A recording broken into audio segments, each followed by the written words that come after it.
आज sir interesting report है x के ऊपर और नुवामा ने इस पर अपनी रिपोर्ट की शुरुआत की है, कवरेज की शुरुआत की है। लेकिन इंटरेस्टिंग ये है कि एक महीने में 24% का रिटर्न एक्स ने दिया है।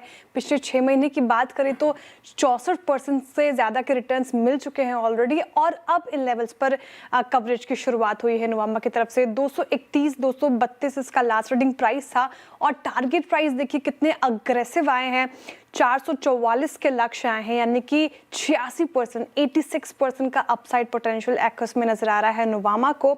अच्छा, कंपनी किस स्पेस में है? एरोस्पेस और कंज्यूमर मैन्युफैक्चरिंग में ज़्यादा काम करती है और यहीं से ग्रोथ की उम्मीद नुवामा को नज़र आ रही है। इनफैक्ट मौजूदा ओईएम से अगर आप देखें तो यहाँ से ऑर्डर बढ़ने की और उम्मीद है, तो अर्निंग विजिबिलिटी यहाँ से काफ़ी स्ट्रांग होती नज़र आ रही है एक्स में नुवामा को। इनफैक्ट कंपनी की जो स्ट्रैटेजी है वो भी काबिल तारीफ है। तो कंपनी ज़्यादा मार्जिन वाले प्रिसीजन पार्ट्स पर फोकस कर रही है, जहां से मार्जिन्स में सुधार देखने को मिलेगा और इनफैक्ट काफ़ी अच्छी परफॉर्मेंस आगे चलकर भी रह सकती है। और अगर इनके ग्राहक की बात करें, इनके कस्टमर्स की बात करें तो बड़े नाम हैं इसमें। बोइंग है, एयरबस है, सैफ्रॉन जैसे बड़े ग्राहक एक्विस के साथ जुड़े हुए हैं। तो ये तमाम चीज़ें काफ़ी पसंदीदा स्टॉक बना रही है, तो इसलिए नुवामा ने इस लेवल पर कवरेज की शुरुआत की है और काफ़ी अग्रेसिव टारगेट के प्राइस के साथ खरीदारी की रहा इन स्तरों पर। काफ़ी morning good morning sir, good morning to everyone. Titan पे तो काफ़ी पॉजिटिव ब्रोकरेज रिपोर्ट्स है और ट्रेंड को लेकर थोड़े मिक्स्ड हैं ब्रोकरेजेस, एक करके चर्चा कर लेते हैं। टाइटन पर देखिए सेल से आउट परफॉर्मर की कॉल रख रहे हैं, मॉर्गन स्टैनली, सिटी, नोमुरा सभी ओवरवेट हैं, बाइक की कॉल आ गई है और 5250 तक के 49 तक के टारगेट प्राइस आए हैं, यानी कि 17% का अपसाइड पोटेंशियल टाइटन में नजर आ रहा है। काफी शानदार रही क्वार्टर 1 अपडेट है। डोमेस्टिक ज्वेलरी बिजनेस 40% की करीब साल दर साल बढ़ी है यहाँ पर और अनुमान से काफी बेहतर प्रदर्शन हर सेगमेंट में देखने को मिला है। तनिष्क, मिया और जोया ब्रांड्स की सेल्स भी 39% बढ़ी, अनुमान से ये भी बेहतर है। कैरेट लेन में भी अगर आप बात करें 42% का ग्रोथ रहा है और साथ ही कस्टमर्स की संख्या जो है वो काफ़ी अच्छी बढ़ी है, डबल डिजिट्स में बढ़ी है और एवरेज टिकट साइज यानी कि प्रति ग्राहक औसत खरीदारी भी हाई डबल डिजिट्स में बढ़ी है। तो काफ़ी अच्छी चीज़ नज़र आ रही है। In fact studded jewellery, plain gold jewellery सभी सेगमेंट्स में अगर आप बात करें तो मिड 30s ग्रोथ रही है। इतना ही नहीं, इनका वॉचेस, आईवेयर सेगमेंट ने भी काफ़ी अच्छा किया है और इंटरनेशनल बिजनेस में तो 128% की साल दर साल ग्रोथ दर्ज की गई है, जो कि काफ़ी अच्छी चीज़ है। इसलिए टाइटन को लेकर सभी ब्रोकरेजेस काफ़ी बुलिश हैं, वही ट्रेंड को लेकर काफ़ी डिवाइडेड है। सिटी सेल की कॉल रख रहे हैं, बर्स्टिन आउट परफॉर्म रख रहे हैं और मॉर्गन स्टैनली ओवरवेट है। अगर आप मॉर्गन स्टैनली का टारगेट प्राइस देखेंगे तो नीचे का ही टारगेट प्राइस है करंट मार्केट प्राइस से। बस्टिन मात्र 4% का अपसाइड देख रहे हैं और सिट ने तो डाउन साइड के टारगेट प्राइस रखे हैं। तो जो क्वार्टर 1 अपडेट है थोड़े फीके नजर आ रहे हैं सारे ही ब्रोकरेजेस को। क्वार्टर 1 में 19 नए ज़ोडियो स्टोर्स जोड़े गए और वेस्ट साइड स्टोर की बात करें तो मात्र एक वेस्ट साइड स्टोर खोला गया है, जो कि ब्रोकरेज को पसंद नहीं आ रहा। और इनफैक्ट मॉर्गन स्टैनली ने तो ये भी हाईलाइट किया है कि जिस तरीके से हमने स्टॉक में हाल के दिनों में एक रैली देखी, अब क्वार्टर 1 अपडेट अगर थोड़ा भी कमजोर रहता है तो वो नियर टर्म में अपसाइड अब लिमिटेड हो जाएंगे। इनफैक्ट थोड़ा मुनाफा वसूली भी देखने को यहाँ पर मिल सकता है।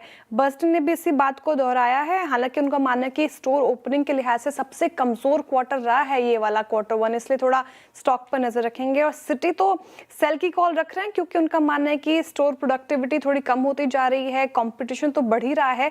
साथ ही अगर आप बात करें तो कैनिबलाइजेशन यानी कि नए स्टोर्स से पुराने स्टोर्स की जो सेल्स पर असर है वो भी बढ़ती हुई नजर आ रही है। तो जोखिम है फिलहाल ट्रेंड को लेकर, इसलिए ट्रेंड को लेकर स्ट्रीट डिवाइडेड, वहीं टाइटन पर एक तरफा सभी बुलिश रिपोर्ट है। वरुण बेवरेजेस पे तो ब्रोकरेजेस काफी बुलिश ही साउंड करते हैं, हालांकि स्टॉक चलने का नाम नहीं ले रहा है। कल भी वायदा का टॉप लूजर बना हुआ था ये, लेकिन अब देखिए सेल से हाई कन्विक्शन आउट परफॉर्म की रेटिंग के साथ 654 रुपए प्रति शेयर का टारगेट प्राइस रखे हैं। अच्छा खासा अपसाइड इन स्तरों से भी देख रहे हैं। खबर हमने समझी तो कंपनी दिव्यानी फूड इंडस्ट्रीज के केन्या बेवरेज बिजनेस का $32 मिलियन यानी कि करीब 275 करोड़ रुपए में कैश डील के जरिए एक्विजिशन करेगी और इस एक्विजिशन के साथ वरुण बेवरेजेस पहली बार केन्या के मार्केट में एंट्री लेगी, केन्या के बेवरेज मार्केट में। इससे कंपनी का जाहिर तौर पर अफ्रीका में मैन्युफैक्चरिंग और डिस्ट्रीब्यूशन नेटवर्क काफ़ी मजबूत हो जाएगा। वीबीएल का पोर्टफोलियो काफ़ी बढ़ेगा। जापान में मिल्क बेस्ड वाली मार्केट में तो उन्होंने एंट्री कर ही ली, फिर जूसेस, पैकेज ड्रिंकिंग वाटर, तो पोर्टफोलियो काफ़ी डाइवर्सिफाई हो रहा है और बढ़ता जा रहा है।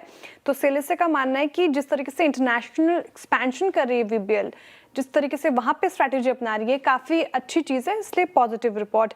जुबिलेंट फूडवर्क्स को लेकर स्ट्रीट डिवाइडेड है। यहाँ पे मॉर्गन स्टैनली थोड़ा कॉशियस साउंड कर रहे हैं, वही सीएलएसए पॉजिटिव है और आंकड़े नहीं दोहराऊंगे, ठीक ठाक रहे हैं। लेकिन क्यों जुबिलेंट फूड को लेकर थोड़ा नेगेटिव है? क्योंकि उनका मानना है, मॉर्गन स्टैनली का मानना है कि इन्फ्लेशन के बीच आगे मार्जिन कैसे यहाँ पे रह सकते हैं, वहाँ पे नजरें रहेंगे। और सीएलएसए ने एक चीज़ हाईलाइट की क्योंकि यूरेशिया बिजनेस में अगर आप देखें तो लाइक फॉर लाइक ग्रोथ जो है वो नेगेटिव रही है, तो वहाँ पर एक चीज़ यहाँ पर कमी देखने को मिली है, बाकी आंकड़े जो है वो ठीक ठाक हैं।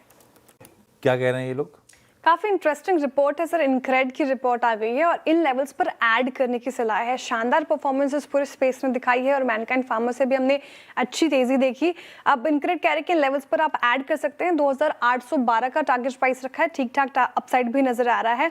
जब ब्रोकरेज का मानना है कि कंपनी अब सिर्फ जेनरिक मेडिसिन पर निर्भर नहीं है और एक्सपेंशन कर रही है, बल्कि रिसर्च एंड डेवलपमेंट और स्पेशलिटी थेरेपीज पर भी अब ज्यादा फोकस कर रही है, तो डाइवर्सिफिकेशन पर ज्यादा फोकस कर रही है। भारत सीरम एंड वैक्सीन के एक्विजिशन से मैनकाइंड का स्पेशलिटी बायोलॉजिक्स पोर्टफोलियो और मजबूत हुआ है, इस ब्रोकरेजेस ने हाईलाइट किया। और हाल के समय में कंपनी की ग्रोथ का बड़ा हिस्सा अगर आप देखें तो वो एक्विजिशन से ही आया है और ऑर्गेनिक ग्रोथ यहाँ से और बढ़ती हुई नजर आएगी। इनक्रेड का कहना है कि स्पेशलिटी बिजनेस स्ट्रेटेजी का पूरा फायदा धीरे धीरे आने वाले सालों में देखने को मिलेगा। मैनकाइंड फार्मा रख सकते हैं फोकस में और स्ट्रॉन्ग परफॉर्मेंस भी इस पर्टिकुलर काउंटर से हमें देखने को मिली है।